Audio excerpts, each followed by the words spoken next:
And you think it's your fault. You think, oh, I don't have any talent. I'm not good at this. When in fact, it's not you. It's the fact that the materials are not giving you the capacity to experience and to create and express what you could create and express if you're working with the materials that open those doors for you. If this were a musical, Danny, this is where I burst into song. I feel that strongly about this. Welcome to Art for All, the Sketchbook Skool podcast. I'm your host, Danny Gregory. I'm the author of a dozen or so books on art and creativity, and I'm a sketchbook artist, and I'm also the founder of Sketchbook Skool. In each episode of Art for All, I invite a friend to talk about things that matter to us.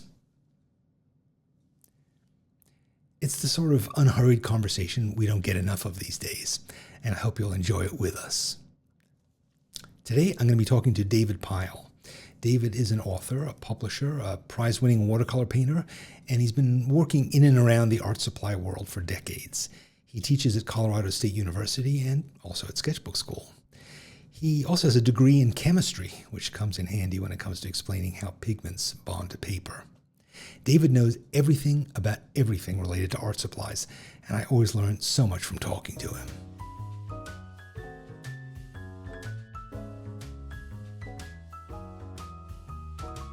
I wrote this essay last week, which was about my experience with gouache. And, I feel like I always say to people, buy the best art supplies you can afford. And then I ended up writing this essay in which I said, you know what, I don't really necessarily believe that. I mean, I believe it conceptually, but I think that it's like that old adage about photography. They always say the best camera is the one you have with you. And I realized that like the form of art supplies can really dictate whether or not it's convenient to use them. And if it's inconvenient, even if it's better quality, you don't end up using them. Yeah. I mean, so what do we advise people then? Do we say use the best, or what do we say to them? Well, I think that the caveat which is included in that statement is use the best that you can afford and the best that's available. There's this constant tension around, if I use the best and I pay the money for the best and I don't produce something that's really worthwhile, then have I wasted the materials? And, what I've always told people I started working in art materials in 1982. So they had art materials back then? 40 years ago. They did. So, we had to cut the tail off, cut the hair off of the horse's tail and grind our own stuff. What I've always said is using the best that you can afford. And if you can afford the best, it enhances your process. It opens doors for you and allow you to explore your expressive process in a way that a lower quality or lesser quality material is not going to afford you. Life's a balancing act, right? I always try to go out when I'm making art with the best that I've got available, and I've worked hard to figure out, things that are compact and that I can use in a small area, or I can get things out quickly and set up quickly. But there's also just no substitute for just having a sketch pad and a pencil, or a sketch pad and a pen. When you have good quality materials, they behave consistently. Your colors may be brighter. With brushes, it's particularly obvious. When you use a really cheap brush, like, you quickly start to regret it. Yep. I think when it comes to the quality of one manufacturer's paint over another, can be a bit harder to tell. It's not as immediate a feeling, but something like gouache, which is, you want it to be opaque. That's the whole reason you're using it.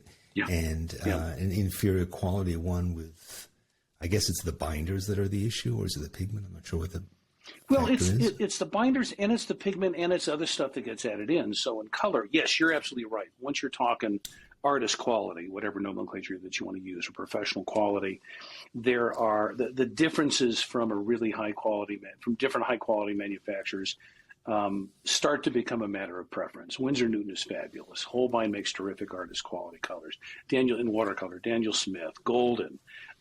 So there are lots of really high quality manufacturers, and the differences between them in their professional grade colors really start to become a matter of personal preference, sennelier. But where there really are the differences is when you compare professional grade versus a student grade, or even a really entry level grade. In a professional grade, the pigment is going to be the purest that manufacturer can access, and it's going to be milled in a way that maximizes what that pigment has to offer. So milling is really an art. You can over mill pigments, you can bruise them, and then they start to go very dull. So when you mill the pigments, you want to mill them just to the right amount so that they refract light at their optimal level. And if you grind them so that they're too fine, they will lose some of those characteristics. If you don't grind them fine enough, you won't be able to access some of those characteristics. The highest quality manufacturers understand all of that and can exercise that art of grinding and milling to a degree so that you're able to maximize what each of those pigments has to offer. And every pigment is different. Every pigment has unique personality. Some pigments are granulating, some are flocculating, some are highly staining, some are larger particle size, so they do other kinds of things. But each of those pigments is not only going to offer within those characteristics or categories a unique signature. As you work with them, and as you work with them a lot, you start to develop. Sorry, man, I can really get going on this. If you're looking at a student grade or an entry-level grade, those are going to be milled from typically a lesser quality pigment. It may actually not be the pigment that it says on the label, like if it's cobalt blue. If you're looking at a student grade or an entry-level grade, it may not really be cobalt. And then in those quality levels, there are invariably additives that are included in the milling process or in the mix. Those can be things that increase opacity. They can be things that are used to manage the stability of the dispersion, and those additives inevitably change the working and the optical properties of the color. So if you want to maximize and take best advantage of what a particular pigment can joyously bring to your process, use the best quality color that you can, and recognize that if all you have is available, a student grade or entry-level grade, and you still want to paint, then by all means paint. Put it on the surface, but recognize that it's not going to give you the same kind of options that a color that is made skillfully and with attention can really do for you and really enhance your expressive process. This isn't just about using good stuff because you like to use good stuff. These products can really open doors for you in an expressive way that can't be opened otherwise. I feel like there are times when you can buy art supplies that feel too good to use for everyday practice. You may or may not appreciate what they're bringing to you. I can say to myself, I'm hesitant to use the good stuff because I'm not ready for it, but also I don't know that I'm appreciating it. After a while, you get used to it. That's one of the problems with raising the quality of what you use is that becomes foundational and you can never go below that again. Well, so I love to cook, and I love to cook fish. And you know the difference between wet scallops and dry scallops? The moisture content? No, I have no idea. So wet-packed scallops are scallops that have been caught out on the ocean, and then to preserve or to keep them as long as possible, they soak them in a variety of different chemicals that allow them to absorb a lot of moisture. And not only do they absorb a lot of moisture, but they also are really reluctant to release that moisture. So then the scallops will keep for a long time, and they may look really juicy and plump, but when it comes time to cook them, the moisture won't come out of them. So when you cook them, you end up these sad, soggy blobs. Mm-hmm. A dry scallop is a scallop that goes immediately to your fishmonger once it's been caught.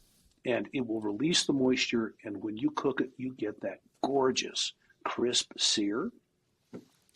So you can put additives into a scallop. You can put additives to make it cheaper or to make the product last longer or suitable for a variety of different purposes in paint. But when you do that, you're reducing the essence of the paint. You're reducing the essence or compromising the essence of the pigment or the paint, and you're compromising the essence of the scallop, if that's what you're doing with the scallop. So yeah, you can eat it. You can cook with a scallop that'll, it tastes kind of scallopy. You can work with paint, which puts some color on the surface, but it's not going to give you everything that scallop or that paint or that color has the capacity or the capability of giving you.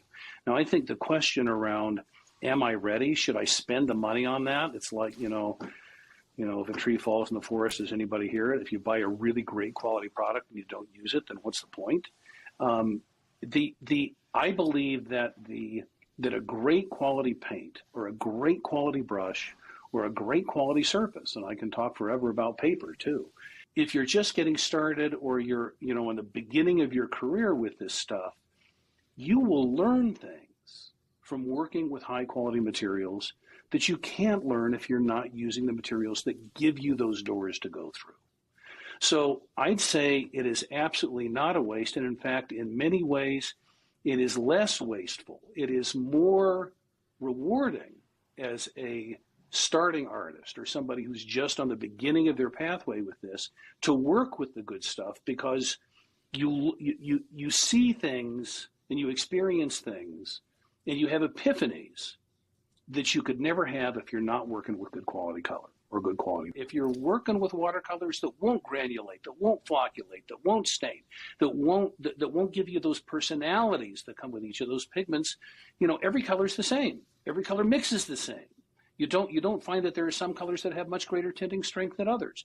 You don't work with colors that gray down naturally to give you natural shadows if you're working in natural light. You don't get all of those capacities, and so everything starts to look the same and it feels the same. And you think, oh, I'm not getting anything that looks like what I want to look like, and you think it's your fault. You think, oh, I don't have any talent. I'm not good at this.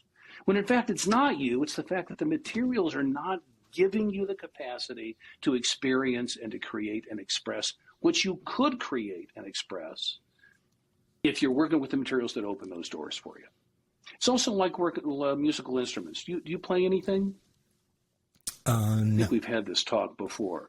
So I've tried and failed at many instruments. But I bet you could do it if you tried. Now I have a harmonic in the shower. That's about it. And I bet you're fabulous. Well, you'll have to come and take a shower with me sometime, and I'll play for you. And I'll bring the guitar. So we'll do a guitar and harmonic duet in the shower. Oh my God. That's something that I can't unsee now. That's awful. Nobody's going to want to watch or listen to this. Sorry, folks. Oh, man. But, like a guitar, that you can play a $50 guitar and you can get it somewhat in tune. But if you're playing a really high-quality instrument and you get these sounds, it's like, oh, my God, it can sound like that? Right. I can get this sound out of an instrument?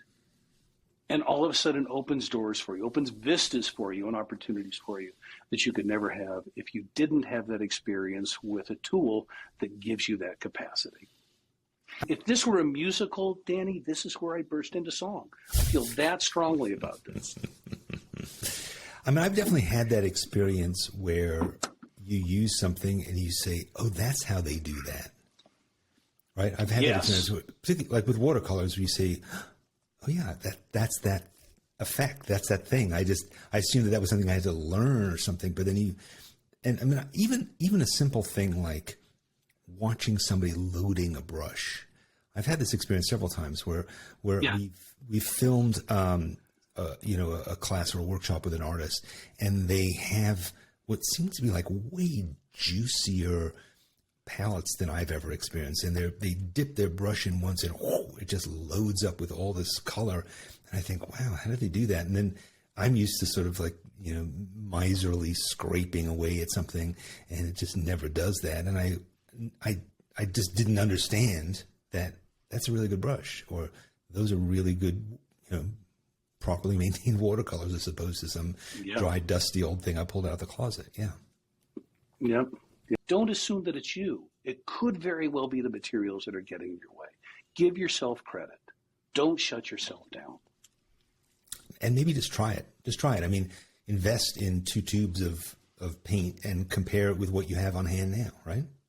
Yeah. Oh, even 2 tubes or 3 tubes of an artist quality or professional quality paint. If you've been using, entry level or student grade paint, just 2 or 3 tubes of the really good stuff will change how you feel about working with color.